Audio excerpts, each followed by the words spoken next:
Hi, welcome, and thank you for coming to J-Town Playhouse's Hannah Senesh. Please, no flash photography during the show. If you are going to take photos, we do have a hashtag, which is hashtag Senesh AACI. That's hashtag Senesh AACI. It just helps spread the word. We have 2 more shows, so we'd really appreciate that. During the run of this show, one of our castmates' grandmother passed away. She was a Holocaust survivor. So we have dedicated the rest of the run of this show in her honor and her memory. Her name was Rachel Rose Davies Bat David Halevi. If you are not going to take your program home, please, on your way out, leave them by the front desk. We will reuse them. In Act 2, the aisles need to stay clear. The actors will be using them, so please make sure not to move your chairs during the play.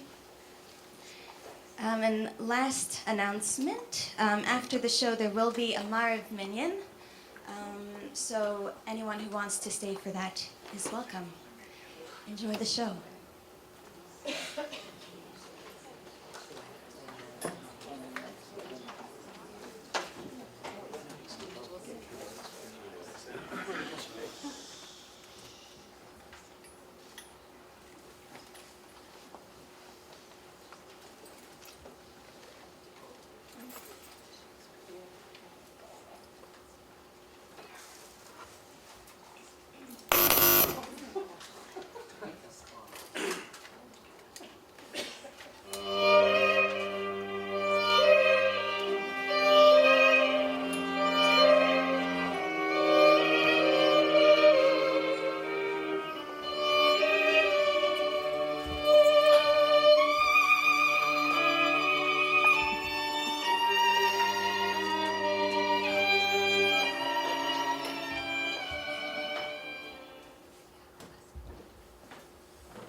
Smugglers handed them over to us.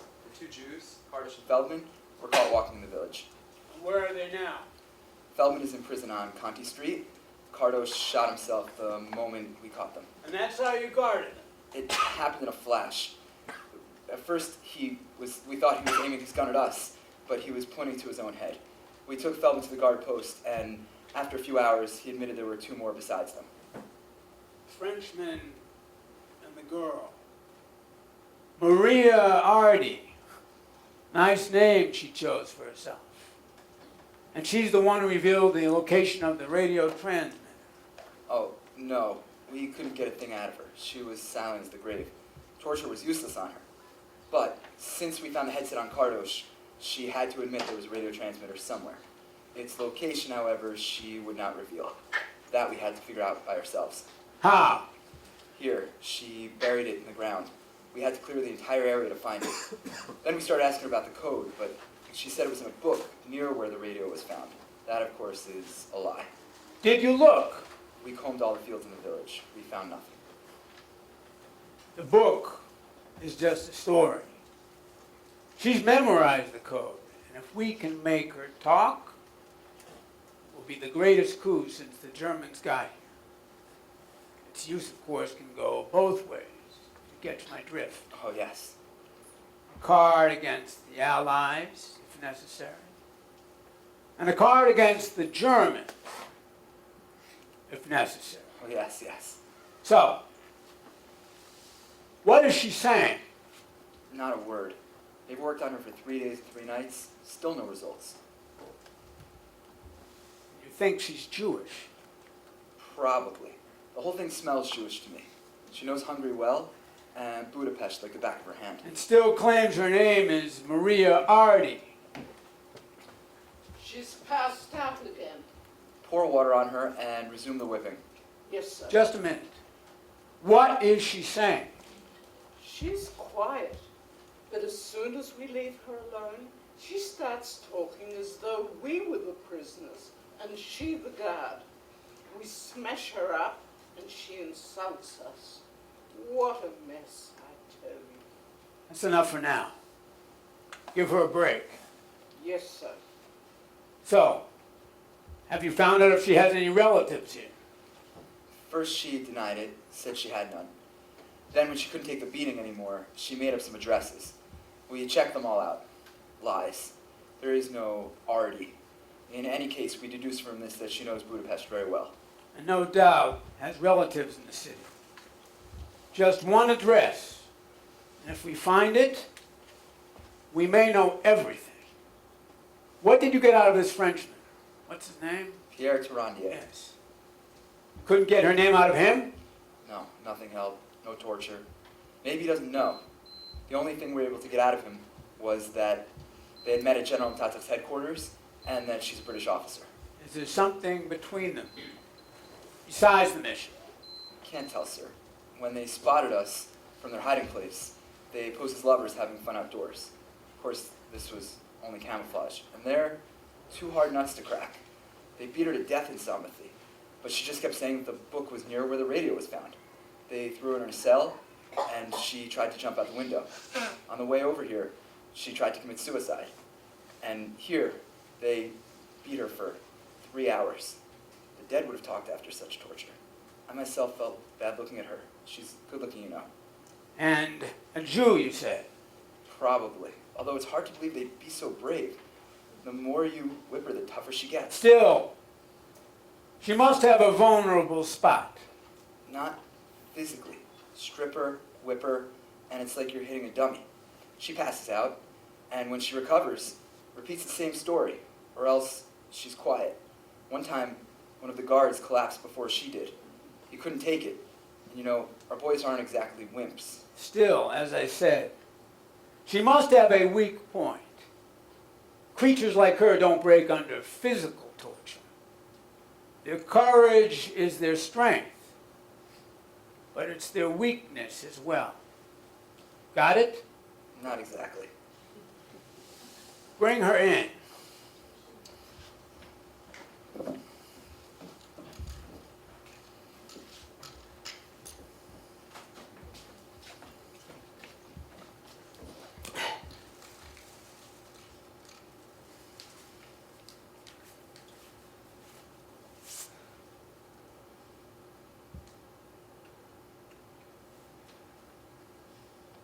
You, leave. You may sit, Maria Ardi.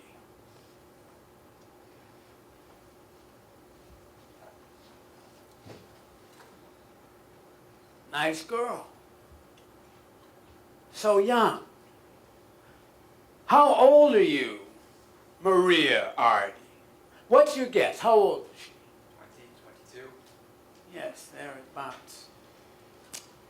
And probably from an educated family, as far as I can see, right? Is it a crime to send a girl like this on such a dangerous mission when the chances of getting caught are 100 times higher than of escaping? Crime, sir. Yes. What brought you to undertake such a dangerous mission? Can't be a sense of adventure. You don't strike me as the type. A holy mission, such as directing bombers over our towns and villages with this transmitter? Or was there no one else willing to sacrifice themselves for this? You really shouldn't have beaten her. Such beauty. It would be a shame.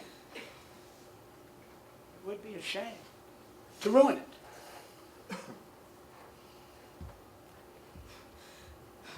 The officer tells me that the book you spoke about is nowhere to be found. I'm sure that if you searched your memory, you could tell us one sentence that would close this case. This will end the investigation, which has not brought you much pleasure. Neither us, I can assure you. I said all I know. Ah, but you know what's in store for you. I know. But some things are more important than life. Does that include the lives of those close to you as well? Luckily, they're far away from here. We shall see about that. True, we have not yet found any Artie, and the addresses you gave us were all made up. People like you generally stick to the truth. You're not one to preach to me on that. Neither are the ones who tortured me to death. I have told them to stop. I know that brutality has no effect on sensitive souls like I you. never asked for mercy. Oh, not out of mercy.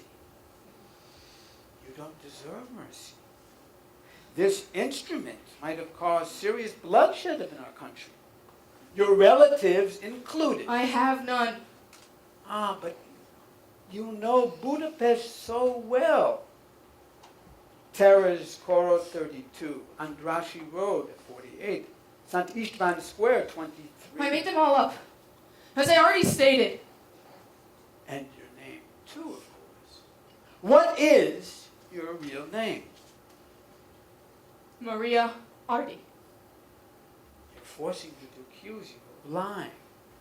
There is no such Jewish name. I'm a British officer, as I've already stated. Born in Hungary, which makes you doubly guilty. In legal terms, this is known as treason.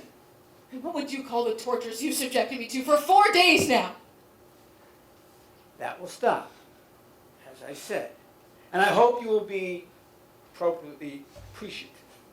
Oh, yes. A lot.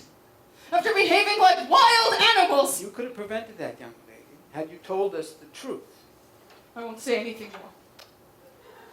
You'll force me to use a different language. You already did. You're brave, young lady.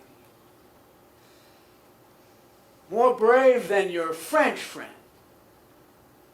He did reveal certain details that you wouldn't utter a word about.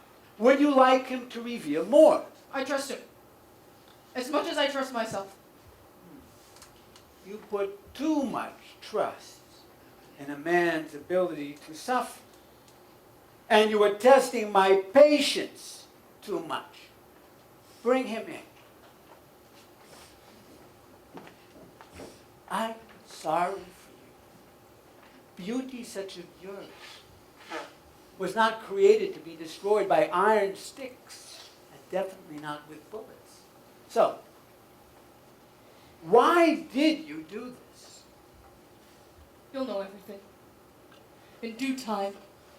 I'm afraid it may be too late.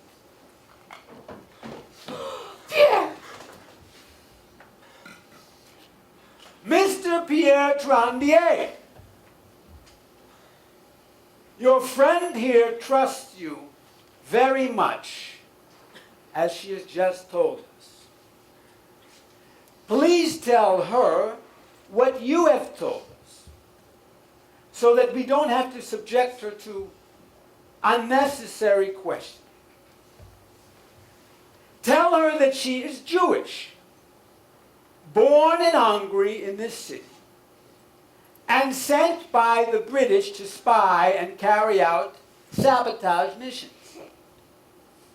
Tell her that this instrument was supposed to direct bombers, to relay instructions to the Royal Air Force headquarters in Cairo, to send bombers over Hungary, and to sow death and destruction on our people. Tell her that we have the means to make even the Egyptian Sphinx talk, and that there is a limit to how much pain a man can bear. Tell her that if she does not tell us her name, you will.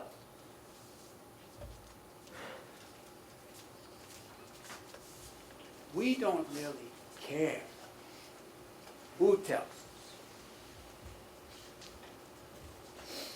In fact, it's unfair that you suffer because of her. But I will leave it up to you two to decide. we'll leave you alone. I know that creatures like you don't like to bare their sensitive souls in public.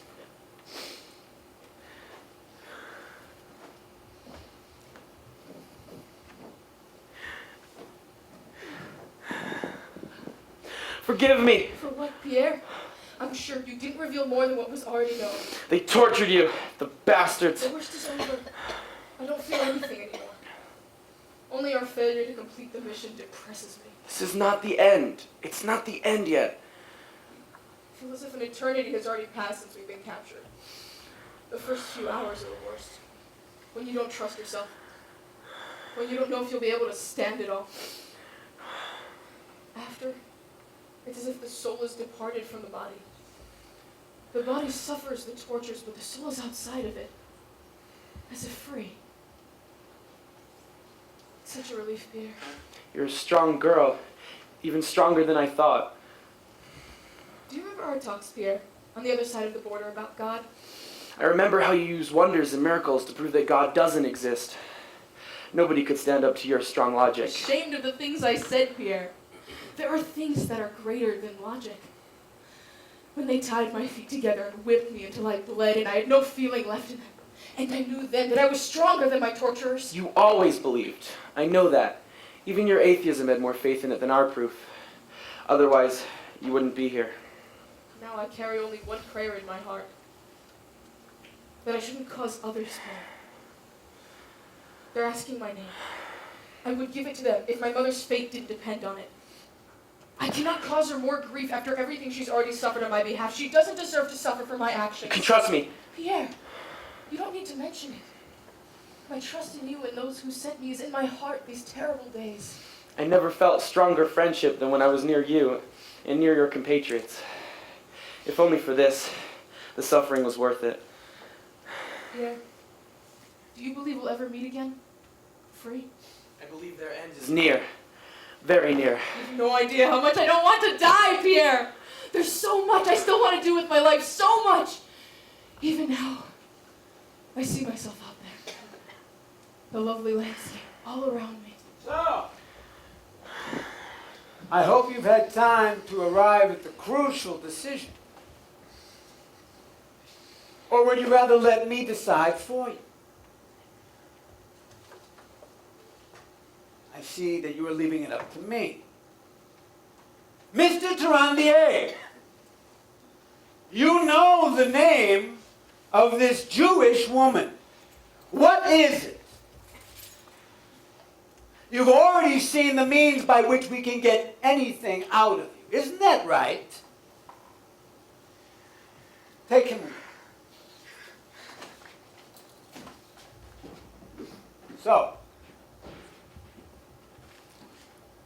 I see you have decided to take total control of your fate and to spare your friend further unpleasantness.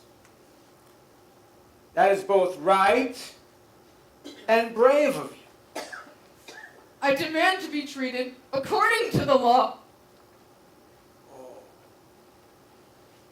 We don't like to hear demands from spies, young lady.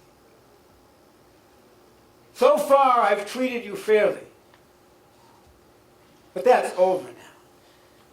You should thank me that I didn't turn you over to the Gestapo. The Germans would have closed your file in 1 hour by pulling the trigger. That's all.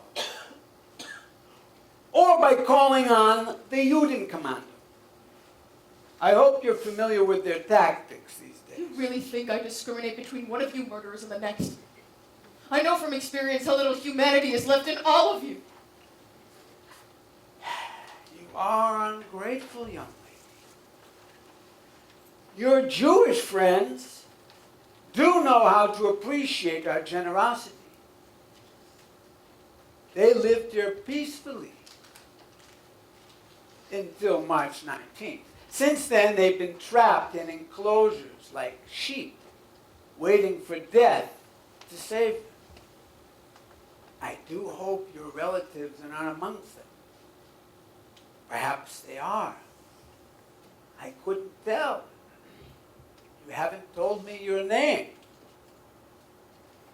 If they're there, I'm sorry for them.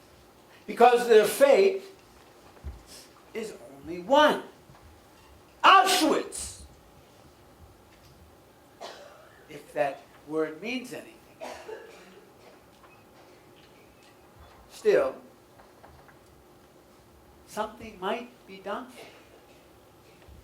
you if you give us the information we need. So, what is your true name? Hmm?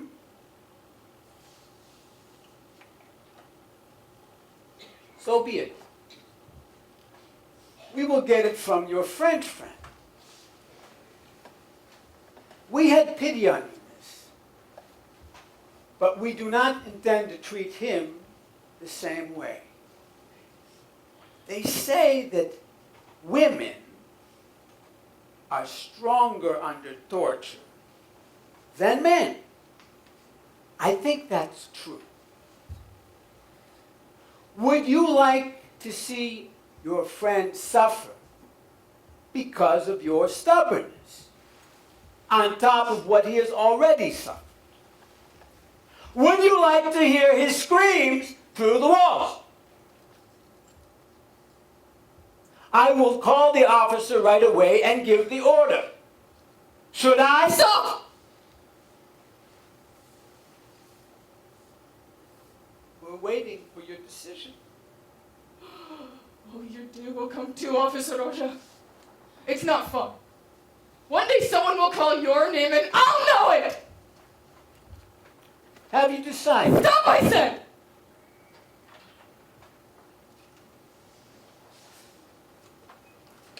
My name is Hannah Senesh.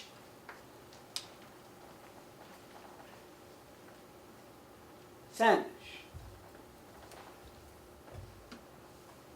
A relative of the writer Bela Senesh. Yes, his daughter. I see. The apple fell far from the tree. If I'm not mistaken, your mother is still alive, here in Budapest.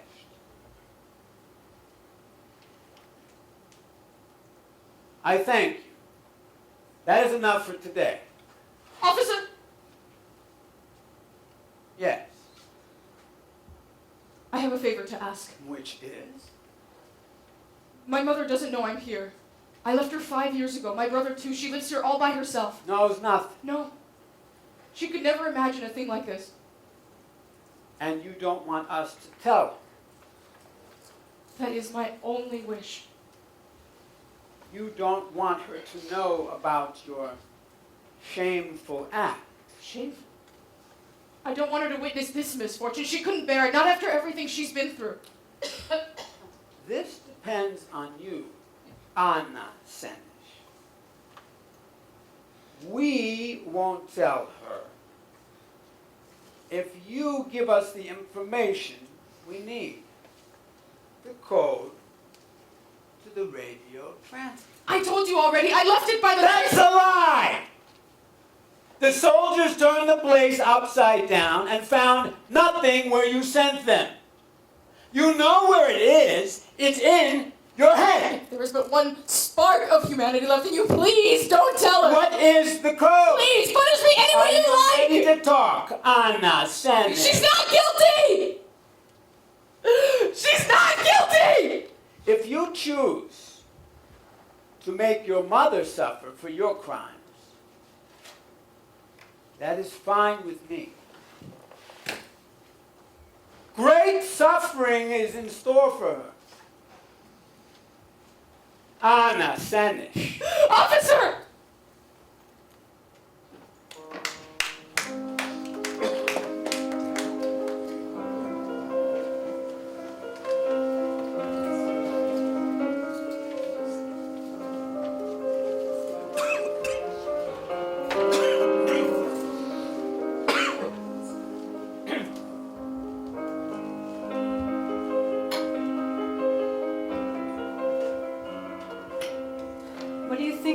my child?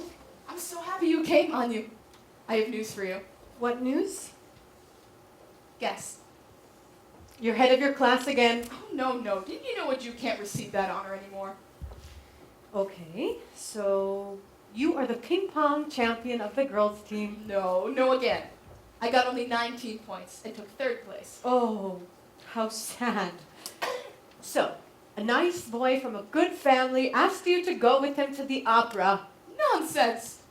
There were 4, and I turned them all down. I've not accepted one invitation yet. So what's the news? I got 1st prize in literature. Ah, very nice. Aren't you happy for me? It doesn't surprise me at all. For what? For a poem I wrote. You want to hear it? Of course.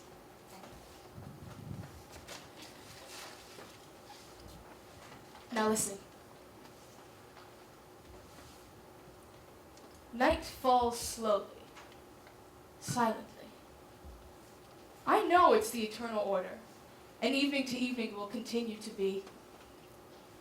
Oh, how great, how limitless, wonderful, miraculous, mysterious, and sweet and lovely that spirit and soul will enlighten my life on my way to eternity.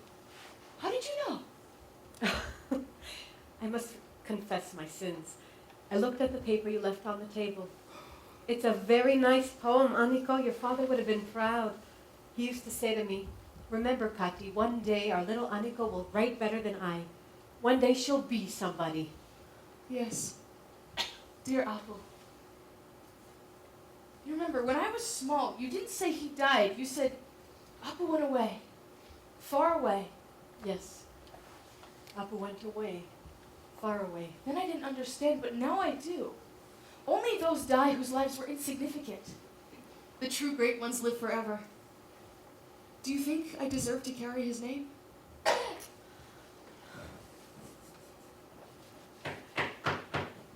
Come in. Good evening, Mrs. Senesh and her daughter. Oh, Professor Molnar, it's such an hour. A blessed hour. I've come to congratulate you on your daughter's prize. I am grateful to you from the bottom of my heart. It was you who gave her the prize. Yes, and it was a great honor for me to give it to her. I'm only sorry that her father, Mr. Senesh, may he rest in peace, did not live to share our pride in her today. Well, he predicted great things for her, even when she was very small. I know that it's not proper to shower praise on someone in their presence, but I'm sure this won't inflate your ego so much.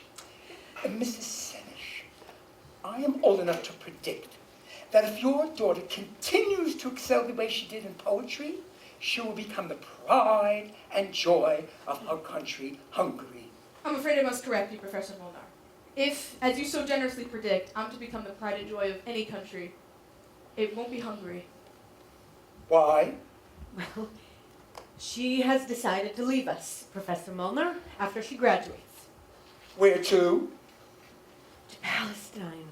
She believes in the Zionist ideal. You? Yes, Professor. I found my true homeland and I want to live there. And Mrs. Senesh, you agree to all of this? Well, I tried my best, but she prevailed. Oh, the cursed disease of politics. It's a cancer to our youth.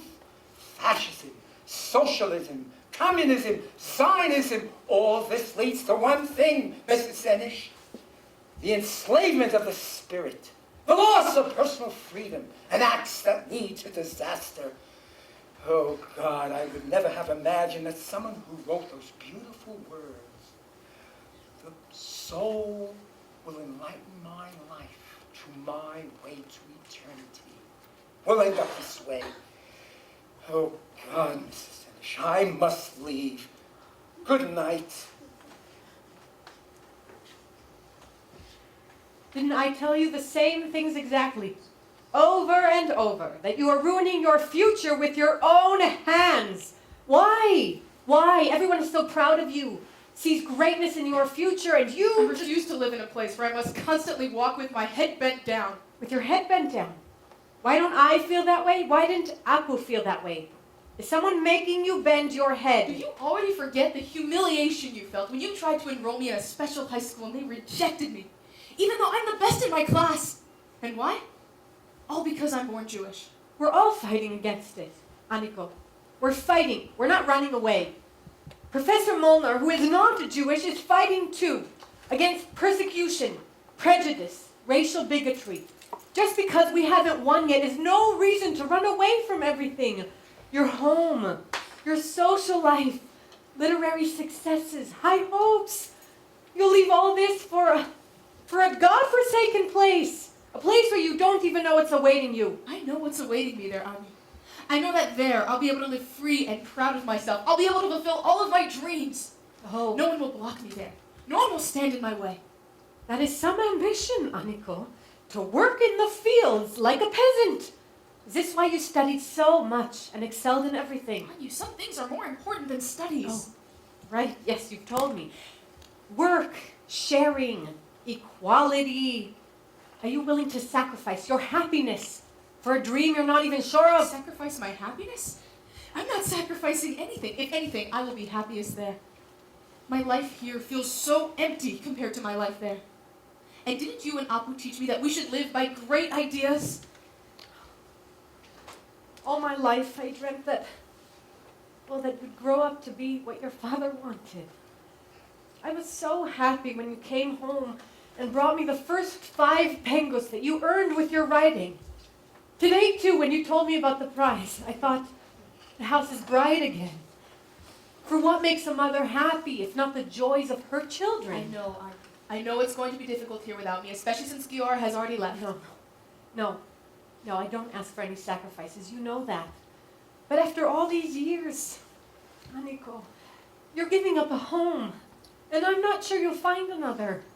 You're giving up a country where you loved every rock and flower, and I'm not sure you'll find another in its place.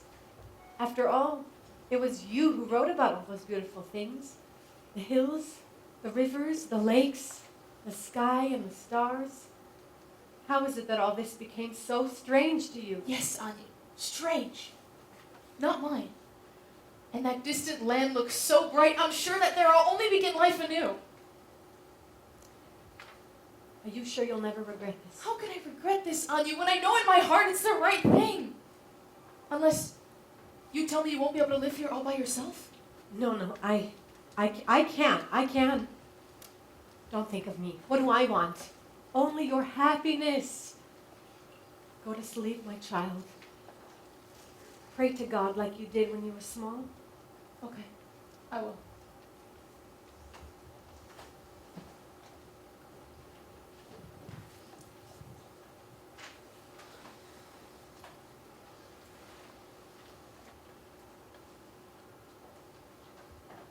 Please, God, make me worthy of the life you gave me. That I should never be ashamed of myself or my actions. Give me the strength to serve goodness and beauty. Open my eyes to see the small lights near me and the faraway light of the stars. And please support me if I should fail in carrying out your mission.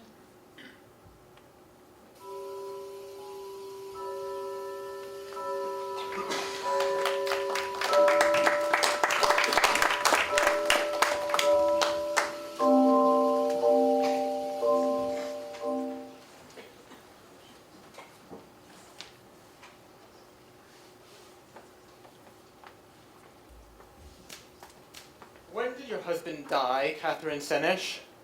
1927. And how many children do you have? I have 2, Devorah and Hanna. What are their birth dates? Well, Devorah was born in 1920 and Hanna in 1921. Where are they? Fortunately, far away from here, in Palestine. Both? Yes, my son Devorah arrived there only 4 months ago. How did he get there? Well, he left Hungary some years ago.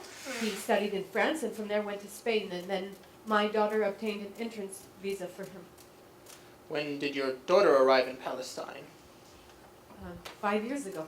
September 1939. And you agreed that she leave. Well, at first it was difficult for me because it was difficult to part from her, but eventually I understood her reasons for doing so. And what was she doing while she was here? She was a student. She graduated from a special parochial high school. If I'm not mistaken, Jews weren't allowed there. True, it was difficult, but she was an exceptional student. She was the best in her class. I think she was the best in her whole school. Then why did she leave her country for Palestine? Because she was smarter than I. She saw what was in store for Jews in this country. Was she so concerned about her safety? I don't understand. I'm asking if she left her country to save herself. Well, no, not really. She believed that youngsters like herself only have a future in their own homeland. And for this, she was willing to abandon you. No, we're very attached. She thought I would get there too one day. Ah, Well, she tried very hard to get me a visa, but once the occupation happened, nothing came of it. do you think she would have done anything to get you there? But what could she do now that the borders are sealed? These days, Jews are taken somewhere else. Did she have